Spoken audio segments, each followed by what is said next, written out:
If you like the video, please click on the like button.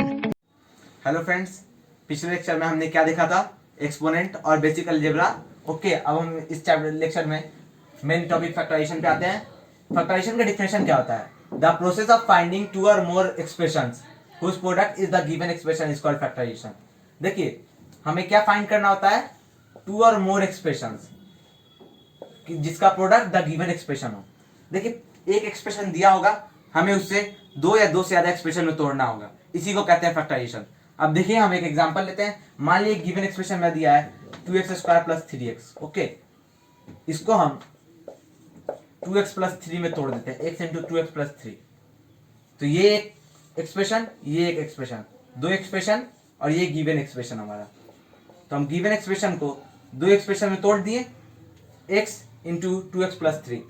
देखिए, expression और term अलग चीज होते हैं। टर्म में हम सिर्फ माइनस और प्लस को कंसीडर करते हैं, लेकिन एक्सप्रेशन पे सारे अलजेब्रिक ऑपरेशंस यानी कि इनटू, डिवाइड, सब्ट्रैक्ट और ऐड सारे को कंसीडर करते हैं। ओके, एक्सप्रेशन में टर्म में प्लस और माइनस ही को सिर्फ सेपरेट सिलेक्ट करते हैं। ओके, तो x × 2x + 3 हमने फैक्टराइजेशन इसमें किया है, गिवन एक्सप्रेशन को दो एक्सप्रेशन में तोड़ दिया है, इसी को कहते हैं फैक्टराइजेशन। ओके, अब मैं एक बात और बताना चाहूंगा फैक्टराइजेशन में, ये होता है रिवर्स मल्टीप्लीकेशन।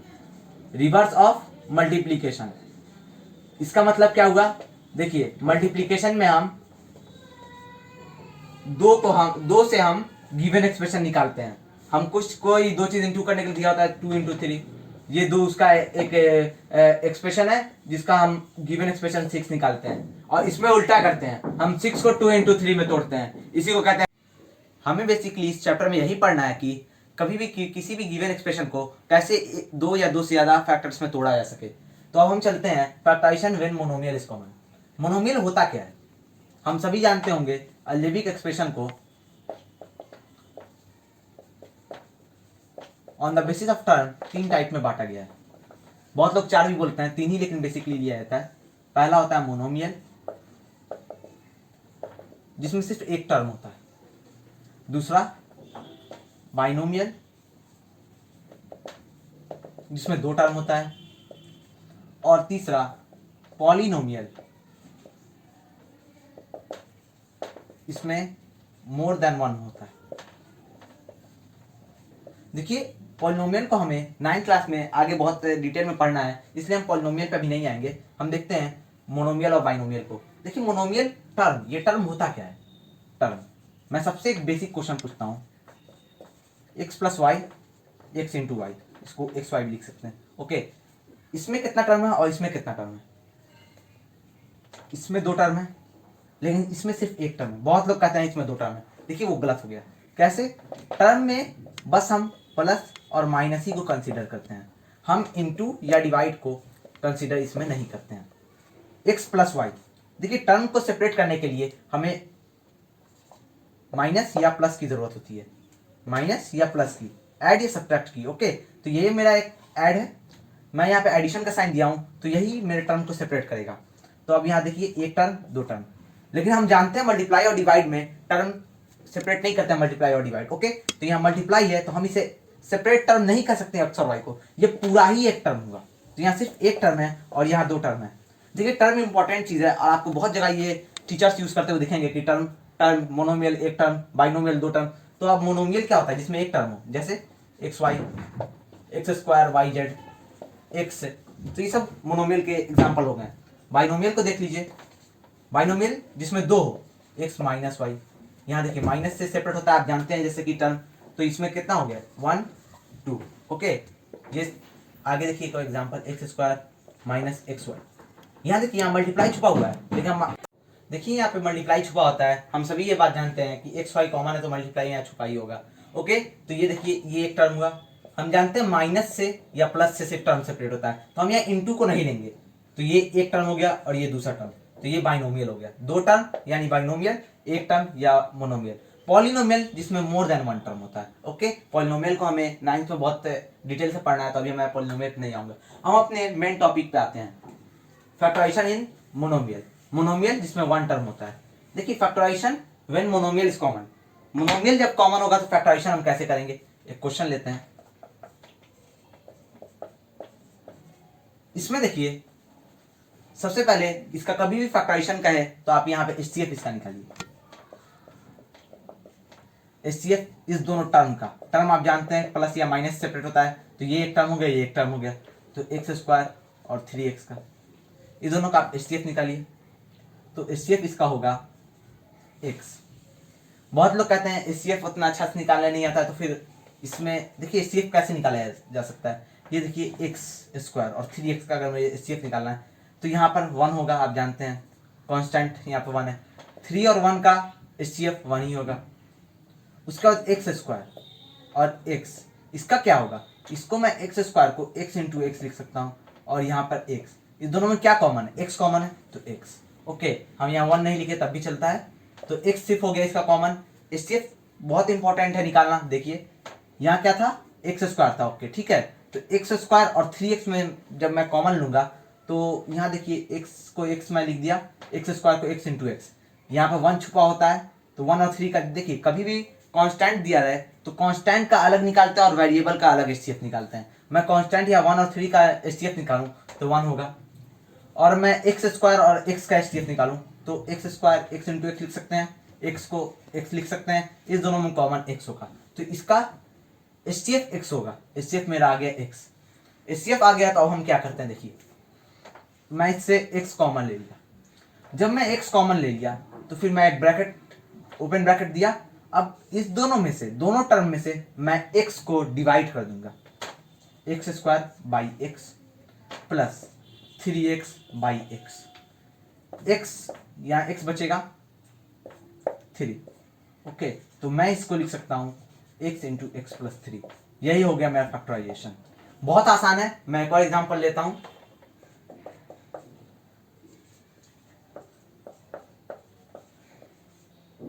ये पहला टर्म है, ये दूसरा टर्म है, जानते हैं आप मल्टीप्लाई और डिवाइड, ये बहुत इंपॉर्टेंट है। मल्टीप्लाई और डिवाइड हम टर्म में कंसीडर नहीं करते हैं, सिर्फ प्लस और माइनस करते हैं, तो ये प्लस से दोनों सेपरेट है। अब हम सबसे पहले क्या करेंगे, इसका एचसीएफ निकालेंगे दोनों टर्म का। इसको देखिए एक्स क्यूब को हम कैसे लिख सकते हैं, एक्स इंटू एक्स, ओके। 3 और 4 का मैं एचसीएफ निकालूं, 3 और 4 का क्या होगा 1, और मैं अब x क्यूब है, इसमें y नहीं है, इसमें y नहीं है, इसमें y है, तो y तो कॉमन होने नहीं होगा, तो y मेरा ऐसे ही रह जाएगा, ओके। अब मैं देखूंगा यहाँ पे x है, सिर्फ एक x, यहाँ 3x, तो एक x कॉमन हो गया, तो यहाँ पे भी मेरा 1x कॉमन है। 1 मैं लिखूं या नहीं लिखूं, बात बराबर है, ओके। तो अब मैं इसको करता हूँ x। अब क्या करना है हमारा, वही तरीका कि इसमें से मैं डिवाइड कर दूंगा x दोनों में से, ओके। देखिए साइन यहाँ जो प्लस या माइनस रहेगा वो चेंज नहीं होता है। मान लीजिए यहाँ अगर माइनस रहता तो मैं यहाँ पर माइनस देता, ओके। यहाँ देखिए एक्स वाई बाई एक्स, इसको मैं लिख सकता हूँ एक्स इंटू एक्स, एक एक्स से एक्स कैंसिल, यहाँ पे एक्सपोनेंट लॉ भी आप लगा सकते हैं। अब एक्स से एक्स कैंसिल, अब यहाँ पे आएगा x into 3x square minus 4y। ये हो गया मेरा, ये हो गया एक एक्सप्रेशन, और ये हो गया मेरा दूसरा एक्सप्रेशन। मैंने गिवन एक्सप्रेशन को दो एक्सप्रेशन में तोड़ दिया। यही होता है फैक्टराइजेशन। फैक्टराइजेशन इन मोनोमियल, ये बहुत आसान होता है, आराम से हो जाएगा। अब हम चलेंगे फैक्टराइजेशन इन बाइनोमियल में। अभी तक हमने factorization when monomial is common देखा है, वो आसान टॉपिक है। अब हम देखेंगे factorization when binomial is common. इसका मैं एक एग्जांपल लेता हूं।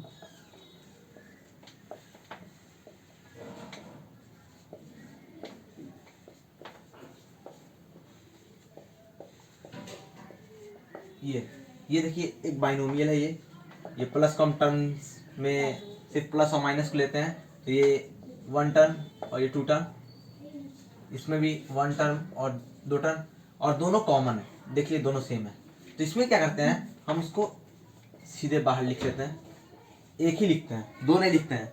यहाँ देखिए मैंने इस दोनों को मिला के एक लिखा, और ये मल्टीप्लाई में चला जाता है, यानी हम ब्रैकेट में लिखेंगे, यहाँ मल्टीप्लाई हिडन होता है, तो यहाँ हम ब्रैकेट में लिखेंगे। ये देखिए ये जैसे है, इसको वैसे ही उतार देना है। 2x यहाँ इंटू में ये दोनों नहीं आएगा, ये जैसे माइनस यहाँ है, यहाँ माइनस और 3z। ये भी सिंपल टॉपिक है। एक और एग्जांपल लिखते हैं, सेकंड एग्जांपल 2x स्क्वायर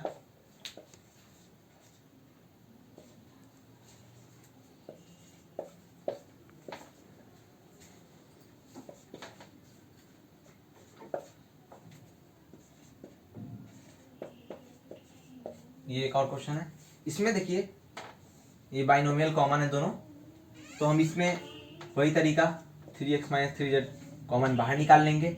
अब हम ये दोनों जिस तरीके से लिखा हुआ है उसे वैसे ही लिख देंगे। एक और एग्जांपल देखते हैं।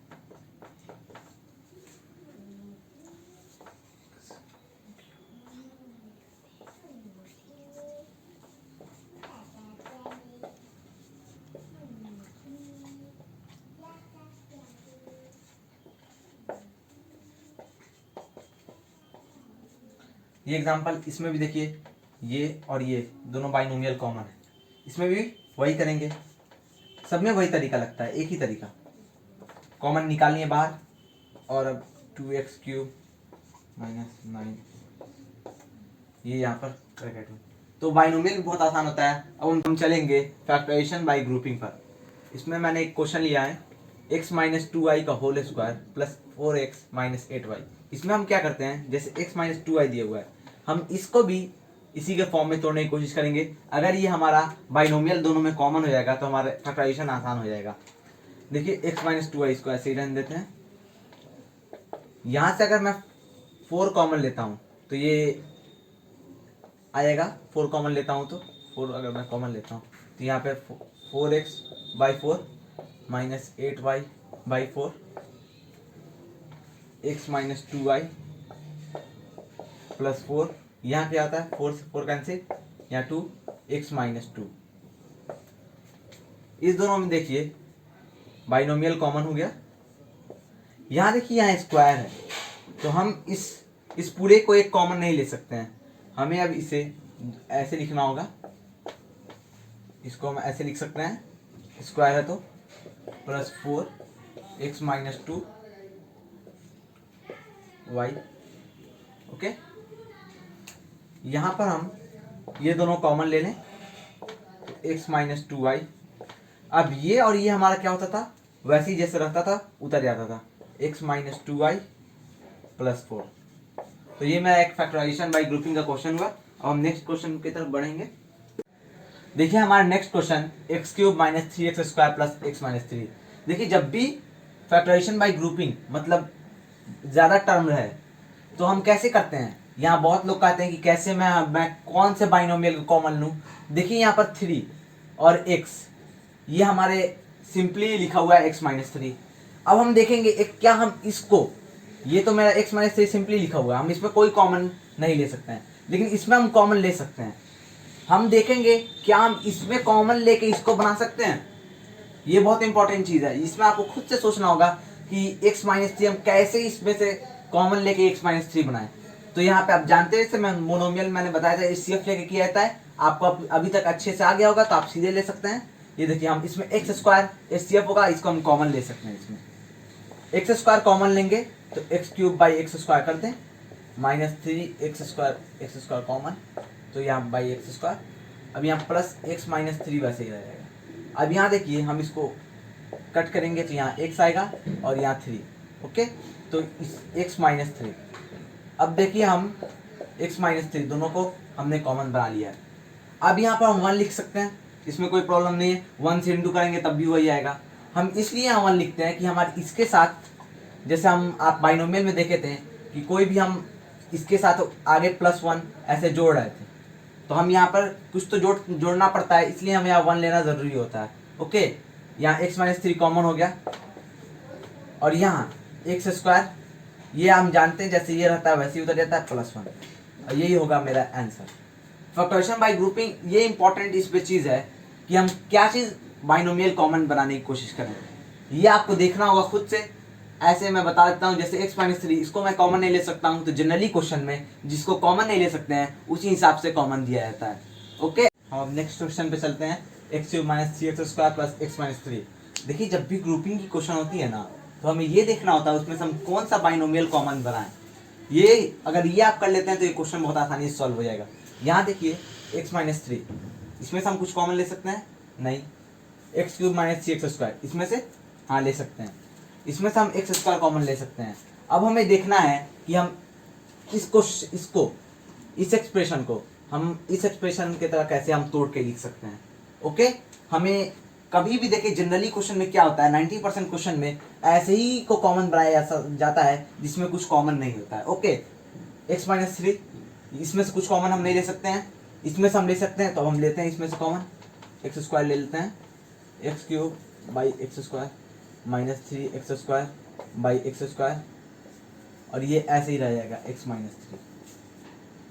अब ये कट कीजिए, x यहाँ पे एक्सपोनेंट लॉ भी आप लगा सकते हैं, यही आंसर आएगा x square x minus 3 plus x minus 3। Okay, देखिए दोनों अब कॉमन आ गया है। ओके, हम यहाँ 1 लगा सकते हैं, क्योंकि हम 1 से मल्टीप्लाई करें या डिवाइड करें कोई फर्क नहीं पड़ता है, हम यहाँ 1 लिख सकते हैं, और ये 1 लिखना जरूरी होता है। ओके, एक्स माइनस 3 अब हम कॉमन ले सकते हैं, हम एक्स माइनस 3 अब कॉमन ले लेते हैं। अब हम इसको क्या करते हैं, एक्स स्क्वायर को वैसे ही यहाँ लिख देते हैं, और ये जैसे लिखा होता है +1 तो +1, अगर -1 रहता तो -1, तो यही हो गया हमारा आंसर। फैक्टराइजेशन में बाय ग्रुपिंग में हमें ये बहुत ज़रूरी होता है क्या चीज़ हम बाइनोमियल कॉमन बनाएं, ये बहुत ज़रूरी होता है। अगर ये कर लेंगे आप तो आप बहुत आसानी से फैक्टराइजेशन कर लेंगे। ओके, ये देखिए लगभग क्वेश्चन में क्या होता है, जिसमें कुछ कॉमन नहीं निकलता है वही हमारा फैक्टराइजेशन का फैक्टराइजेशन बाय ग्रुपिंग में उसी का हम बाइनोमियल दूसरा भी उसी का बनाते हैं। ओके, अब कुछ क्वेश्चन ऐसे भी होते हैं जिसमें कुछ कॉमन सब में कॉमन कुछ होता है, तो हम इसको कैसे सॉल्व करेंगे, ये देखिए आप इसमें देख सकते हैं x इसमें कॉमन, q इसमें कॉमन है। अब आप कहिएगा y और p भी कॉमन है, तो उससे भी बना सकते हैं, लेकिन आपको पहले कुछ भी ले सकते हैं, हम y भी ले सकते हैं, q भी ले सकते हैं, लेकिन हम पहले x लेंगे। ओके, कुछ भी ले सकते हैं आपकी मर्जी, उससे भी यही आंसर आएगा और इससे भी यही आंसर आएगा। हम इसमें से इस दोनों एक्सप्रेशन को एक साथ लिख लेते हैं, फिर इस दोनों एक्सप्रेशन को ऐसे इसी में से मुझे कॉमन लेना है, xy माइनस px, और इसको मैं एक साथ ले qy माइनस pq। ओके, हम ऐसे लिख सकते हैं। देखिए साइन इसमें चेंज नहीं करना है, साइन चेंज कर दिएगा तो पूरा आंसर ही गलत हो जाएगा। इसमें से हम x कॉमन ले लेते हैं, y माइनस पी बचेगा। यहाँ से देखिए हमें भी यहाँ से भी y माइनस पी लाना है, तो हम यहाँ से क्या ले कॉमन, q कॉमन ले लेंगे, तो y माइनस पी, दोनों बाइनोमियल कॉमन हो गया। और इसमें हम बहुत आसानी से कर सकते हैं, y माइनस पी कॉमन, और अब हम इसको जैसे लिखते हैं वैसे लिख सकते हैं x प्लस क्यू, यही हो गया हमारा आंसर। फैक्टराइजेशन बाय ग्रुपिंग से क्वेश्चंस बनते हैं, लेकिन सबसे इंपॉर्टेंट टॉपिक मेरा मिडिल टर्म स्प्लिटिंग होता है, हम उस पर अब चलेंगे और उसको हम दो तरीके से देखेंगे कैसे मिडिल टर्म स्प्लिटिंग कर सकते हैं, और उसको बहुत अच्छे से समझिएगा। हम मिडिल टर्म स्प्लिटिंग से पहले फॉर्मूला कुछ देख लेते हैं और इस पर कुछ क्वेश्चंस, ये बहुत इंपॉर्टेंट फॉर्मूलाज होते हैं पॉलिनोमियल्स के। ओके, a प्लस बी का whole square equal to a square plus b square plus 2ab। Okay, ये इसको आपको याद रख लेना है, ऐसे इसका प्रूफ भी निकलेगा, मैं दिखाऊंगा, लेकिन इसको देखिए याद करना ज़्यादा ज़रूरी होता है, क्योंकि यह हर जगह प्रूफ करना मुश्किल होता है। a माइनस बी का whole square equal to a square plus b square minus 2ab, a square minus b square equal to a plus b into a minus b, ये है फॉर्मूलाज, इसको आपको याद कर लीजिए, ज़्यादा अच्छा रहेगा। अब फॉर्मूला देखिए, a प्लस बी का होल स्क्वायर ये कैसे आया, हम a प्लस बी का होल स्क्वायर को a प्लस बी ये लिख सकते हैं। अब देखिए आप जानते होंगे कि कभी भी दो एक्सप्रेशन को इंटू करने के लिए हम एक एक्सप्रेशन से एक एक्सप्रेशन को इंटू करते हैं, फिर उसको दूसरे से, फिर इसको पहले से, फिर इसको दूसरे से। अब यही हम करेंगे, पहले a को a से करते हैं a स्क्वायर, a को b से करते हैं प्लस ab, अब b को a से करते हैं प्लस ba, फिर b को b से करते हैं प्लस b स्क्वायर। ओके, तो ये आया मेरा a square plus b square plus ab और ba दोनों सेम चीज़ होता है, हम इसको ab भी लिख सकते हैं ba भी लिख सकते हैं, तो ये ab प्लस ba, इसको ab भी हम लिख सकते हैं, तो इसको ये हो गया 2ab। ओके, 2ba भी लिखे तो कोई दिक्कत नहीं है, और ये हमारा फॉर्मूला आ गया, ये आ गया यहाँ पर। ओके, अब हम सेकंड का देख लेते हैं, a minus b into a minus b, इसको लिख सकते हैं। क्या करेंगे, इसमें भी सेम चीज, पहले से पहले, पहले से दूसरा, दूसरा से पहला, दूसरा से दूसरा। ओके, हम दूसरे से भी पहला ऐसे कर सकते हैं कि दूसरा से स्टार्ट करके हम पहले पे करें, लेकिन हम पहले से लेते हैं generally a square a into a square a into minus b, ये देखिए a into minus b minus a b, अब minus b into a, minus b a, अब minus b into minus b, यही कंफ्यूज सब लोग हो जाते हैं। Minus b into minus b, b square plus b square, minus into minus plus हो जाता है, तो minus b into minus b plus b square. अब इसको लिख सकते हैं हम, जैसा कि आप जानते हैं माइनस बी ए हम माइनस ए बी भी लिख सकते हैं, इसमें कोई दिक्कत नहीं होता है। हम डिवाइड में मल्टीप्लाई में हम कैसे भी लिख सकते हैं, minus b a b minus a b भी कोई दिक्कत नहीं है। तो हम ए स्क्वायर यहाँ लिखिए plus b square minus a b into minus a b minus two a b plus minus a b into minus a b two a minus two a b. Okay, तो ये यहाँ आ गया। तो हम इस दो का देख चुके हैं, अब हम तीसरा देखेंगे। अब हम तीसरे प्रूफ पे चलते हैं। देखिए, अगर ये प्रूफ आपको नहीं आता है तो कोई बात नहीं है, आपके सिलेबस में नहीं है, लेकिन मैं बता देता हूँ, अगर आप फॉर्मूला भूल जाएंगे तो आप इस तरीके से निकाल सकते हैं। देखिए, बेटर होगा कि फॉर्मूला याद कर लिए, क्योंकि बहुत टाइम टेकन होता है प्रूफ करना, और आपके पास इतना एग्जाम में टाइम नहीं होता है। ओके, अब मैं इसका प्रूफ देता हूँ, ए स्क्वायर माइनस बी स्क्वायर। देखिए, अगर मैं प्लस बी स्क्वायर और माइनस बी स्क्वायर कर दूं तो कोई दिक्कत है इसमें? इसमें कोई दिक्कत नहीं है। मैं लिख सकता हूँ कहीं पे भी प्लस बी स्क्वायर और प्लस ए स्क्वायर कहीं पे भी कर सकता हूँ, two a b minus two a b, कोई दिक्कत? इस ये भी जीरो हो जाएगा, ये भी जीरो हो जाएगा, मैं ऐसे लिख सकता हूँ। ओके, अब देखिए, a square plus b square plus two a b, ये क्या हो जाएगा? ए प्लस बी का whole square, a square plus b square plus two a b, a plus b का होल स्क्वायर। ओके, अब यहाँ पे मेरा हो जाएगा माइनस बी स्क्वायर और minus b square minus two b square और minus two a b. Okay, इसमें से हम क्या कॉमन ले सकते हैं? हम इसमें से माइनस टू भी कॉमन ले सकते हैं। ओके, अगर इस दोनों का आप एचसीएफ निकालिएगा तो भी यही आएगा, माइनस टू बी। अब देखिए, यहां पर मैं ए लिख सकता हूं, कोई प्रॉब्लम नहीं है। इसको मैं पहले लिख लूं उसमें भी कोई प्रॉब्लम नहीं है, बाद में लिखूं तो भी कोई प्रॉब्लम नहीं है। ओके, ए आ गया प्लस बी। ओके, अब देखिए, इसको ए प्लस बी को मैं ए प्लस बी इंटू ए प्लस बी लिख सकता हूँ, ए प्लस बी का होल स्क्वायर को minus two B a plus B. Okay, A plus B common हो जाता है, मैं यहाँ बना रहा हूँ ए प्लस बी कॉमन, जैसा मैं बताया था। इसको मैं कॉमन ले लिया हूँ, लेकिन ये बचा और यहाँ माइनस टू बी, मैं इसको ऐसे ही उतार दूंगा, A plus B minus two B. Okay, A plus B यहाँ आ जाएगा ऐसे ही, और माइनस टू बी और बी क्या हो जाएगा? A minus B. Okay, plus B और माइनस टू बी क्या होगा? माइनस बी होगा। ओके, प्लस बी और minus two B, minus B होगा, ए माइनस बी। ये मेरा प्रूफ हुआ इस क्वेश्चन का। ओके, ऐसे प्रूफ आपको नहीं आता तो कोई बात नहीं, आपके सिलेबस में नहीं है, मैं ऐसे ही बता दिया हूँ। अगर आप भूल जाएगा फॉर्मूला तो इससे निकाल सकते हैं आप। अब हम चलेंगे अपने main topic middle term splitting पर। देखिए, इस पे क्वेश्चंस बनते हैं, मैं कराऊंगा आगे, लेकिन अभी पहले मैं मिडिल टर्म स्प्लिटिंग बता देता हूँ, उसके बाद इस पे क्वेश्चंस कराऊंगा। देखिए, अब इस चैप्टर का हम सबसे important part middle term splitting का आते हैं। ये बहुत इंपॉर्टेंट होता है एग्जाम पॉइंट ऑफ व्यू से भी।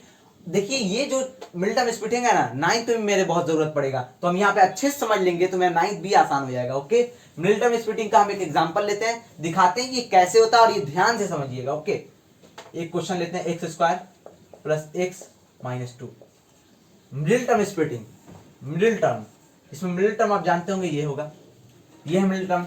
इसको स्प्लिट करना है, इसको मेरे दो पार्ट में तोड़ देना है, इसको दो पार्ट में तोड़ देना है, ऐसा तोड़ना है कि ये मेरा फैक्टराइज हो जाए। इसके लिए हम क्या करते हैं? सबसे पहले ये जो फर्स्ट टर्म है और लास्ट टर्म है, इस दोनों का मल्टीप्लीकेशन हम लेते हैं। ओके, देखिए, यहाँ जो माइनस है, हम इसको साइन से अभी मतलब नहीं होता है, जब हम मल्टीप्लीकेशन में लेते हैं, हम एक्स स्क्वायर और टू ही से मतलब है। अगर इस दोनों को हम मल्टीप्लाई करेंगे तो टू एक्स स्क्वायर आएगा। ओके, टू एक्स स्क्वायर आएगा, two into x square, two x square. अब देखिए, इसको हम ऐसे दो पार्ट में लिखेंगे कि उसका मल्टीप्लीकेशन टू एक्स स्क्वायर हो और उसका एडिशन एक्स हो। अभी आपको समझ में नहीं आएगा, मैं दिखाता हूं, फिर आसानी से क्लियर हो जाएगा। ओके, आप देखिए, टू एक्स स्क्वायर को हम टू इंटू एक्स लिख सकते हैं, कोई दिक्कत नहीं है। इसको क्या हम टू एक्स माइनस एक्स लिखें तो क्या ये मेरे एक्स आ जाएगा? Two x minus x, x. Okay, और इस दोनों का अगर हम मल्टीप्लीकेशन लें 2x इंटू एक्स, क्या आएगा 2x स्क्वायर। मैं यही बोल रहा था, इस दोनों का मल्टीप्लीकेशन 2x स्क्वायर आना चाहिए और इस दोनों का एडिशन या मल्टी सब्ट्रैक्शन x आना चाहिए। समझिए, इस दोनों का मल्टीप्लीकेशन 2x स्क्वायर आना चाहिए और एडिशन हमारा x आना चाहिए। 2x माइनस एक्स हम ले लिए। देखिए, इसको दो तरीके से बनाया जा सकता है। एक तो सिंपली आप यहां से 2x माइनस एक्स ले सकते हैं, और यहाँ तो ये तोड़ के कीजिएगा तो आपको कभी गलती नहीं होगा। इसी से कीजिए, सबसे अच्छा तरीका होता है।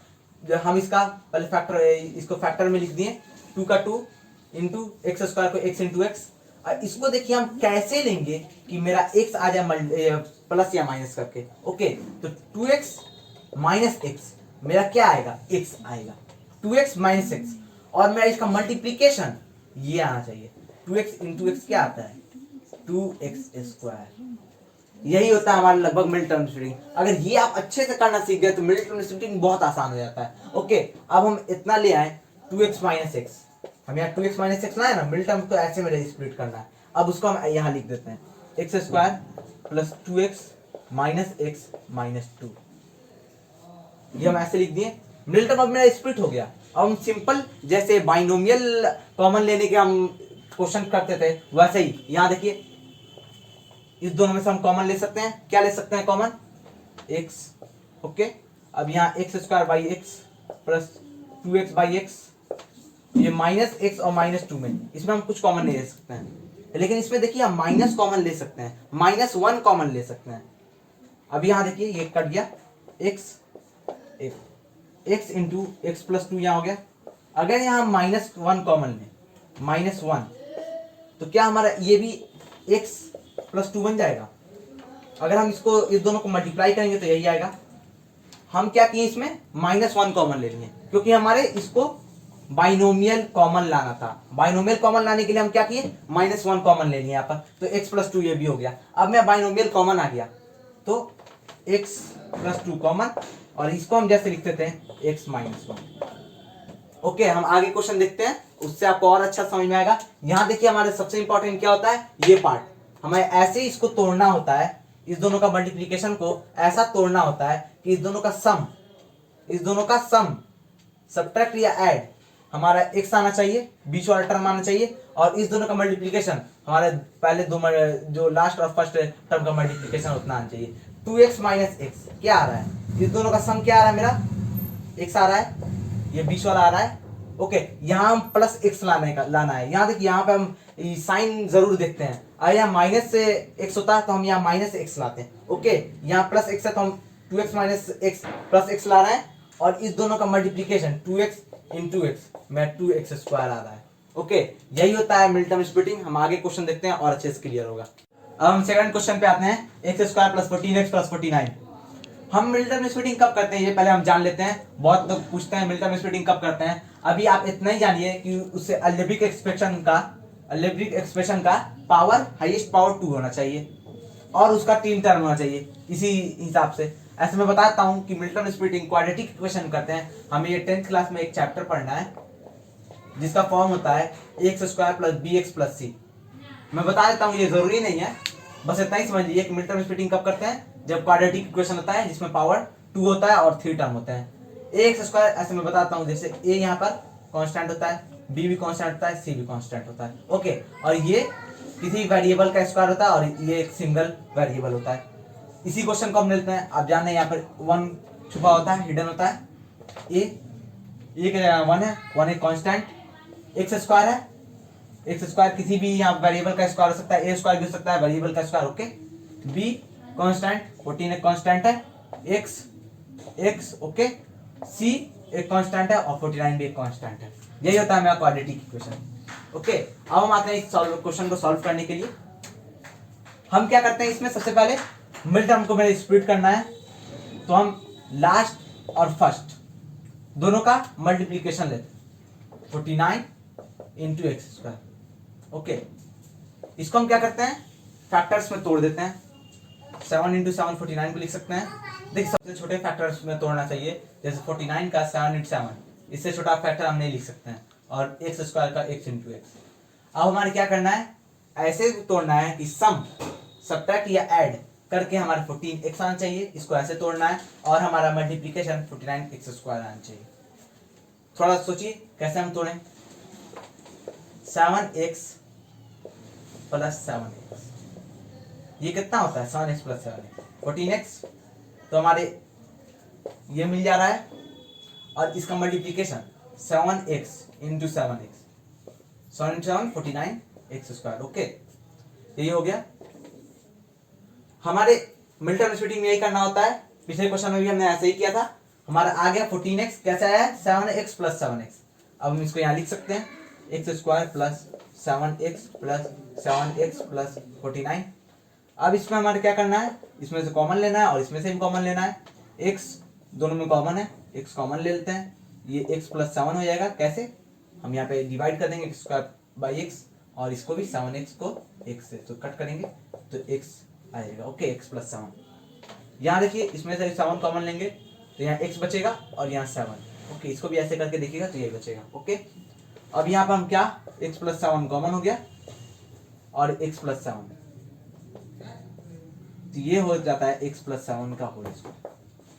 ओके, देखिए इसको हम फॉर्मूला बेस्ड भी बना सकते थे, लेकिन मैंने मिडिल टर्म स्प्लिटिंग से बनाया कि कैसे फॉर्मूला और मिडिल टर्म स्प्लिटिंग दोनों से सेम ही आंसर आता है। अगर हम a² plus b² plus a² plus 2ab plus b² से बनाए तब भी वही आंसर आएगा। यहाँ देखिए मैं इसको बनाता हूँ, x का होल स्क्वायर है प्लस 2 इंटू ए बी था 7 इंटू एक्स कर दें और 7 का whole square, a² b² 2ab, इसको क्या लिख सकते हैं a प्लस बी का होल स्क्वायर। तो मिडिल टर्म स्प्लिटिंग से ही मेरा यही आया आंसर और इससे भी आया है। मतलब अगर आपको फॉर्मूला नहीं आता है, आप भूल गए, तो आप मिडिल टर्म स्प्लिटिंग से भी आराम से बना सकते हैं। इसलिए मिडिल टर्म स्प्लिटिंग क्यों बहुत इंपॉर्टेंट बताया। फॉर्मूला आपको नहीं आता है तब भी आप मिडिल टर्म स्प्लिटिंग से ही बना सकते हैं। ओके, मिडिल टर्म स्प्लिटिंग बहुत इंपॉर्टेंट है। हम एक और क्वेश्चन इसमें देखते हैं, मिडिल टर्म स्प्लिटिंग कैसे करना होता है। आप समझ गए कैसे, यहाँ पे प्लस इसका बीच वाला आना चाहिए। देखिए हमें यहाँ अगर सोचिए, अगर मैं -7x देता -14x, लेकिन यहाँ प्लस 14x है। हम यहाँ पर बीच वाले का जो साइन होता है यहाँ प्लस है, इसको हम कंसिडर करते हैं, लास्ट वाले का नहीं करते हैं। यहाँ पर हम अगर यहाँ माइनस होता है लेकिन हम तब भी 49x² लेते हैं। लास्ट वाले का हम ये साइन नहीं कंसिडर करते हैं, लेकिन बीच वाले का बहुत इंपॉर्टेंट होता है, उसको नहीं कीजिएगा तो आंसर सीधे से गलत आएगा।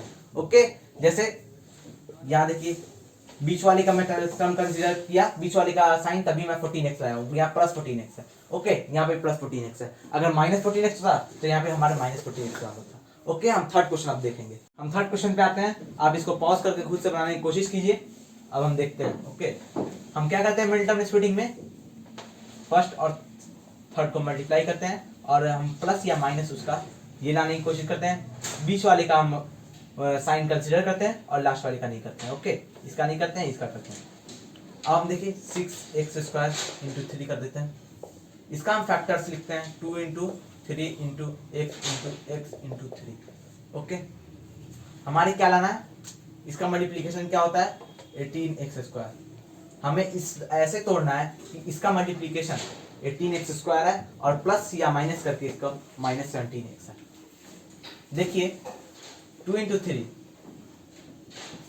6 इंटू 3 18 और x। ओके, यहाँ देखिए x माइनस 18x अगर हम लिखें तो -17x आ रहा है। अगर यहाँ हम 18x माइनस x लिखेंगे तो प्लस 17x आएगा और हम उसको नहीं लिख सकते हैं, वो मेरा गलत हो जाएगा। क्या कहते हैं हम बीच वाला टर्म का साइन कंसीडर करते हैं। ओके, वो इंपॉर्टेंट होता है, बीच वाले का टर्म का साइन कंसीडर करते हैं, लास्ट वाले का नहीं करते हैं। तो हम यहाँ पर अगर 18x माइनस x लिखते हैं ये 17x प्लस 17x आता, गलत हो जाता। यहाँ हमारा कैसे आया 2 इंटू 3 6 इंटू 3 18 और इंटू x 18x और x, तो हम -18x उसको लिए, क्यों, क्योंकि हमारे यहाँ माइनस लाना है। यहाँ क्या लाना है, माइनस लाना है। यहाँ हमारा -18x लेंगे और प्लस x, तो ये मेरा -17x हो जाएगा। इस दोनों का मल्टीप्लिकेशन हम देख लेते हैं। 18x इंटू एक्स का क्या आ रहा है 18x², इसका मल्टीप्लिकेशन क्या आ रहा है 18x², यही है। मतलब ये मेरा बिल्कुल सही है, हमें यही लेना है 18x माइनस x। ओके, देखिए 2-3 बार ट्राई कीजिएगा। पहले आप लीजिए ऐसे 2 into 3 into x, 6x into 3x, इसको माइनस प्लस करके मेरा माइनस 17x नहीं बन रहा है। ऐसे ही करके 3 इंटू 3 9x और 2x प्लस या माइनस करके नहीं बन रहा है। ऐसे करके कीजिएगा तो लास्ट में आपको माइनस 18x ले आइएगा और x ले आइएगा और यहाँ से आप माइनस 20x बना दीजिएगा। ओके, कैसे आया मेरा? सबसे पहले हमने किया 2 इंटू 3 6 इंटू 3 18 इंटू एक्स, तो 18x हो गया। अब मेरा बचा x, तो x बचा। इसको हम क्या करें कि मेरा 17x आया, तो x माइनस 18x करेंगे तो ही मेरा माइनस 17x आएगा। अगर 18 माइनस x कर देंगे तो प्लस 17x आएगा और गलत हो जाएगा। तो हम x माइनस 18x करेंगे कि 17x आए। ओके, अब हम आगे देखते हैं। अब इसको हम लिख लेते हैं यहाँ पर 6x square plus x minus 18x minus 3। Okay, इसमें से मेरा क्या कॉमन है? x कॉमन है 6, इसमें से मेरा x कॉमन है, यहाँ से क्या कॉमन आ गया 6x प्लस 1, x कॉमन आया 6x प्लस 1, यहाँ माइनस 3 कॉमन मेरा, तो ये क्या हो जाएगा 6x प्लस 1। ओके, अब ये दोनों मेरा दोनों बाइनोमियल कॉमन है, तो हम क्या करते हैं इसको बाहर लिख लेते हैं 6x प्लस 1 और इसको हम वैसे ही लिख लेते हैं x और यहाँ पर माइनस। ये हो गया हमारा आंसर। यही होता है मिड टर्म स्प्लिटिंग, और ये मेरा एक हार्ड क्वेश्चन था, हमने इसे बहुत आसानी से सॉल्व किया। कंसेप्ट याद रखिए, कैसे करना है वो याद रखिए, आसानी से सॉल्व होगा। मिड टर्म स्प्लिटिंग आसान होता है बस, लेकिन बहुत इंपॉर्टेंट होता है, इसको आपको याद रखना है। और अगले लेक्चर में मैं बहुत सारा क्वेश्चंस डालूंगा, आप उसे जरूर देखिएगा, सॉल्व कीजिएगा और फिर आपका सारा प्रॉब्लम दूर हो जाएगा। ओके, अगर आपको कुछ नहीं आता है तो मुझे कमेंट में बताइए और लाइक शेयर और सब्सक्राइब करना नहीं भूलिएगा, इससे हमें सपोर्ट मिलेगा। Okay, Subscribe now and press the bell icon. Never miss an update.